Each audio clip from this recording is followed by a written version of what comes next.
Σταθμοί συγκέντρωσης υπάρχουν στο κατάστημα 6, εστιατόριο Σερβίς, στο κατάστημα 6, σαλόνι νέα, στο κατάστημα 6, συνεδριακό κέντρο, στο κατάστημα 7, χώρος αεροπορικών καταστημάτων και στο κατάστημα 8, χώρος πισίνας. Παρακαλούμε σε κάθε περίπτωση να διατηρείτε τις συνεδρίες σας και να ακολουθείτε τις οδηγίες που θα σας παρέχονται από τους συνέδριους του πλοίου. Περισσότερες πληροφορίες και οδηγίες σχετικά με θέματα ασφάλειας υπάρχουν ανεπτυγμένες στις καμπίνες και στους σταθμούς συγκέντρωσης του πλοίου ή μπορούν να σας παρασχεθούν από τους υπεύθυνους αξιωματικούς. Παρακαλούμε παρακολουθήστε με προσοχή η προβολή της οποίας θα έχει σε περιπτικά σε όλες τις συχνές τηλεόρασεις του πλοίου. Ευχαριστούμε για την προσοχή σας και σας ευχόμαστε μια κατάσταση.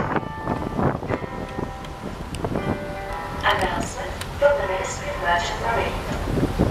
All precautionary measures have been taken for the safety of this voyage by the Ministry of Merchant Shipping and the Airlines, and the vessel steering follows the safety regulations and regulations for a vessel of this class.